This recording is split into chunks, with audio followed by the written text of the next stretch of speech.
Hello guys, welcome back to my channel drama series part 5 तक की story आपको पिछले वीडियो में बता चुकी हूँ, जिसका लिंक आपको मेरे वीडियो सेक्शन में मिल जाएगा।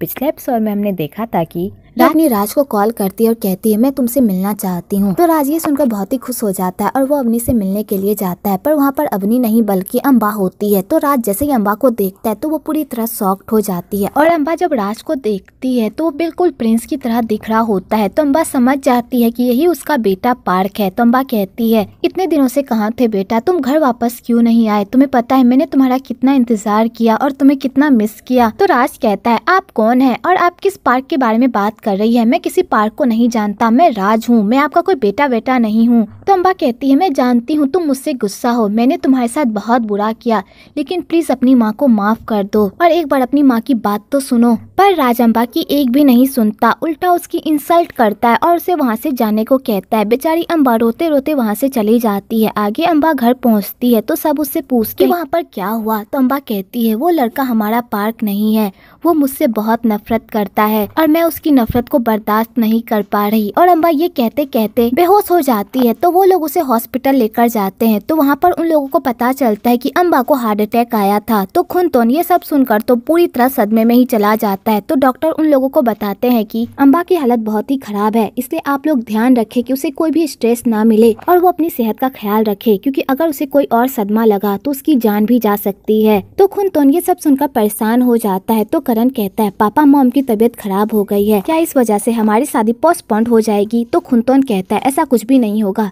तुम टेंशन मत लो, शादी जिस डेट पर होनी है उसी डेट पर होगी। वेल इस करण के बच्चे की तो मुझे समझ में नहीं आती, उसकी माँ भी बीमार है और इसे शादी की पड़ी है। आगे खुनतोन अम्बा के पास जाता है। तो अम्बा कहती है मैं ठीक हूँ, ज्यादा परेशान मत हो, मुझे कुछ भी नहीं हुआ।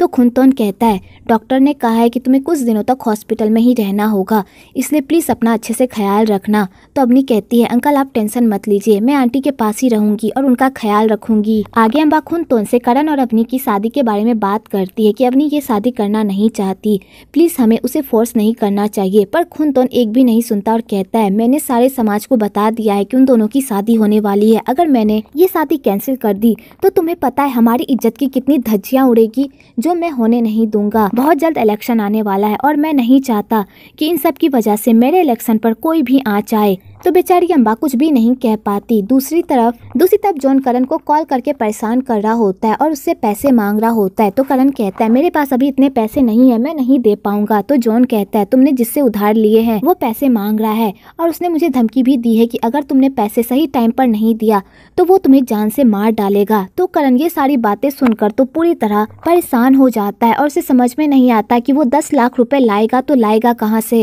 इधर जॉन बहुत ही खुश हो रहा होता है कि कहीं ना कहीं से करण को वो पैसे का इंतजाम करना ही पड़ेगा और जैसे ही करण उन लोगों को पैसे दे देगा तो वो लोग अपना बोरिया बिस्तर बांधकर वहाँ से दफा हो जाएंगे। इधर अम्बा राज की बातों को याद कर करके रो रही होती है और वो अवनी को कहती है वो पार्क नहीं है, वो राज ही है। अगर वो पार्क होता तो वो मुझसे अच्छे से बात करता, लेकिन वो मुझसे बहुत नफरत करता है और उसका नफरत करना भी जायज है। मैंने उसके साथ ऐसा किया है कि वो कभी भी मुझे माफ नहीं कर पाएगा। और अम्बा ये सब कह कहकर रोने लगती है। तो अवनी कहती है आंटी प्लीज मत रोइए वरना आपकी तबीयत खराब हो जाएगी। तो अम्बा कहती है क्या राज को पार्क समझकर ही पसंद करती हो ना और उसे प्यार करती हो? अगर तुम्हें सच में लगता है कि राज ही पार्क है तो फिर ये तुम्हारा फैसला है, क्योंकि अगर बाद में तुम्हें पता चला कि राज पार्क नहीं है और तुम उससे जो उम्मीद कर रही हो वो उस उम्मीद पर खड़ा नहीं उतरा तो तुम्हें बाद में बहुत ही दुख होगा और पछतावा भी होगा। इसलिए अब ये फैसला तुम्हारा है कि तुम अपनी लाइफ से क्या चाहती हो। दूसरी तरफ खुनतोन अपने बिजनेस में बिजी हो जाता है और इधर करण अपने कर्जे के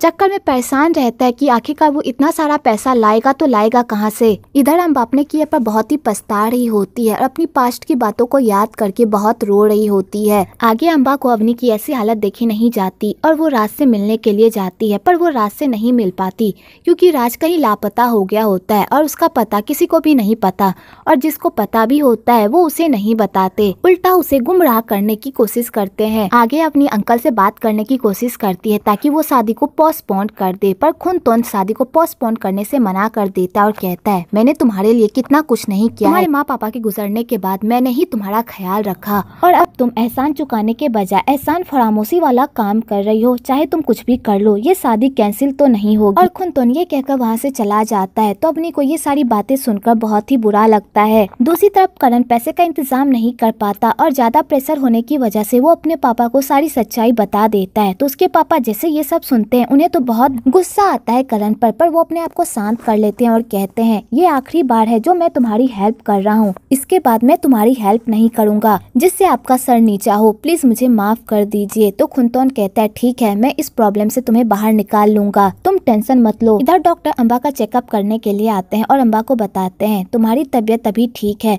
लेकिन तुम्हें अपना अच्छे से ख्याल रखना होगा और स्ट्रेस से दूर रहना होगा। जितना तुम स्ट्रेस से दूर रहोगी और अपना ख्याल रखोगी उतनी ही तुम स्वस्थ रहोगी। आगे अम्बा अवनी को कहती है प्लीज मुझे माफ कर दो, मैं तुम्हारे लिए कुछ भी नहीं कर सकती। मैंने उन्हें समझाने की बहुत कोशिश की पर वो मेरी बात नहीं मान रहे। तो अवनी कहती है कोई बात नहीं आंटी। आगे खुनतोन उस जुए के अड्डे का पूरा पता लगाता है तो उसे पता चलता है कि वो सारे लोग फ्रॉड हैं। तो खुनतोन पुलिस की हेल्प लेता है उन लोगों को पकड़वाने के लिए और पुलिस की मदद से वो उन सब को पकड़ लेता है और अपने बेटे को उन सारे क्राइम से बचा लेता है और उन सारे लोगों को जेल में डलवा देता है। आगे करण ये सब देखकर बहुत ही खुश होता है कि वो इस प्रॉब्लम से बाहर निकल गया और करण खुशी खुशी शिल्पा के पास जाता है और उस पर अपना प्यार बरसाने लगता है कि तभी शिल्पा की तबीयत खराब हो जाती है और वो उल्टी करने लगती है। वह शिल्पा की कंडीशन को देखकर लगता है कि शायद वो प्रेग्नेंट है, पर शिल्पा खुद इस बात से श्योर नहीं होती, इसलिए वो करण को कुछ भी नहीं बताती। दूसरी तरफ रिया को अपने भाई की बहुत ही टेंशन होती है क्योंकि वरीन अपने आप को शराब में इस तरह डुबा लेता है कि उसे दुनिया की खबर ही नहीं रहती। आगे अपनी राज से मिलने का एक प्लान बनाती है और उसका प्लान सक्सेसफुल भी हो जाता है और वो राज से मिल भी लेती है। तो अपनी राज को कहती है मुझे पता है कि तुम ही पार्क हो और तुमसे मिलने के बाद आंटी की तबीयत बहुत ही खराब हो गई है, मैं तुमसे रिक्वेस्ट कर रही हूँ कि प्लीज आंटी के पास चलो, वो तुमसे मिलकर बहुत खुश होंगी और उनकी तबीयत भी ठीक हो जाएगी। तो राज कहता है तुम क्या बकवास कर रही हो, मैं कोई पार्क नहीं हूँ, मैं राज हूँ। पहले तुमने मुझे धोखा दिया, तुमने कहा कि तुम मुझसे मिलने आ रही हो पर तुमने अपने बजाय अपनी आंटी को मुझसे मिलने के लिए भेज दिया। तुम लोगों को मैं कितनी बार समझाऊं कि मैं पार्क नहीं राज हूँ। तो अवनी गुस्से से वहाँ से जाने लगती है। तो राज कहता है मैंने तुम्हें अभी तक जाने को नहीं कहा, तो फिर तुम क्यों जा रही हो। तो अवनी कहती है तुम होते कौन हो मुझ पर हुक्म चलाने वाले। तो राज कहता है मैं तुम्हारा पति हूँ। तो अवनी कहती है ये स्टोरी तुमने खुद बनाई है, इसलिए सच में खुद को मेरा पति मत समझो, तुम मेरे कोई भी नहीं हो। और यहाँ पर दोनों में आर्ग्यू हो जाती है। तो अवनी पहले राज को खींचकर एक थप्पड़ मारती है। तो राज कहता है तुम्हें पता है मैंने अपने आप को थप्पड़ मारने का हक किसे दिया है, अपनी वाइफ को, और तुमने मुझे थप्पड़ मारकर बहुत बड़ी गलती की है, इसकी सजा तो तुम्हें मिलेगी ही। और राज अवनी को जबरदस्ती किस कर लेता है। वेल आपको यहाँ पर इन दोनों की हिट लव स्टोरी देखने को मिलेगी। आगे अवनी फिर से राज को थप्पड़ मार देती है कि तभी वहाँ पर सही आ जाती है और कहती है तुम दोनों की स्लैप और किस की स्टोरी देखकर तो मुझे ड्रामा की याद आ गई। तो अवनी गुस्से से वहाँ से चली जाती है। तो राज अपने बंदे को कहता है कि वो अवनी का पीछा करे और उसे सही सलामत घर पहुँचा दे। तो सही राज से बात करने की कोशिश करती है। तो राज कहता है आज मैं प्ले के मूड में नहीं हूँ, प्लीज मुझे अकेला छोड़ दो। और राज वहाँ से चला जाता है। तो बेचारी सई का दिल टूट जाता है और वो भी बार में जाकर खूब ड्रिंक करती है। तो वहाँ पर उसकी मुलाकात वरीन से होती है। तो दोनों साथ में मिलकर खूब ड्रिंक करते हैं और एक साथ रात गुजारते हैं। इधर अवनी राज की हरकतों को याद करके खूब रोती है और बेचारी के आंसू भी नहीं रुकते। इधर राज को भी बहुत बुरा लगता है कि उसने अवनी के साथ अच्छा नहीं किया और बेचारा अंदर ही अंदर घुटता रहता है। अगले दिन अम्बा अवनी को कहती है तुमने भी कोशिश करके देख ली ना, राज अपने आप को पार्क नहीं मान रहा ना, जब वो खुद को मेरा बेटा ही नहीं मान रहा तो वो तुम्हें कैसे अपनाएगा। तो अवनी कहती है आप सही कह रही थी आंटी, वो पार्क नहीं है, वो बिल्कुल बदल चुका है। तो अम्बा कहती है तुम पार्क से प्यार करती हो या राज से। तो अवनी कहती है मैं पार्क से प्यार करती हूँ और राज को मैं पसंद नहीं करती। अगर मेरे पास यही चॉइस है तो इससे अच्छा मैं करण से शादी कर लूँ, आज ना कल हम दोनों के बीच सब कुछ ठीक हो ही जाएगा। तो अम्बा कहती है क्या तुम करण से प्यार कर पाओगी। तो अवनी कहती है मुझे नहीं पता पर मैं कोशिश जरूर करूंगी। इधर करण ऑफिस में होता है कि तभी उससे राज मिलने के लिए आता है और राज करण को धमकी देता है चाहे वो कितनी भी कोशिश कर ले अवनी उसकी दुल्हन नहीं बनेगी और वो उसके नाक के नीचे से उसकी दुल्हन को भगाकर अपनी दुल्हन बनाएगा। तो करण को ये बात सुनकर बहुत ही गुस्सा आता है और वो राज पर भड़कने लगता है, पर बेचारा राज से जीत ही नहीं पाता क्योंकि करण में उतना दम ही नहीं होता कि वो राज से पंगा ले सके। और राज उसे धमकी देकर वहाँ से चला जाता है। तो करण को ये बात अंदर ही अंदर खाई जाती है और वो सीधा अपने पापा के पास जाता है और कहता है, पापा मुझे अवनी से शादी 1 महीने बाद नहीं बल्कि इधर ही करनी है। तो खुनतोन कहता है, इतनी जल्दी क्या है, मैंने तुम दोनों की शादी की डेट फिक्स कर दी है और उस दिन शादी का मुहूर्त भी अच्छा है, इसलिए तुम दोनों उसी दिन शादी करोगे। तो करण कहता है, आज न कल हम दोनों को शादी करनी ही है, इसलिए मुझे अभी अवनी से शादी करनी है, क्योंकि राज ने मुझे धमकी दी है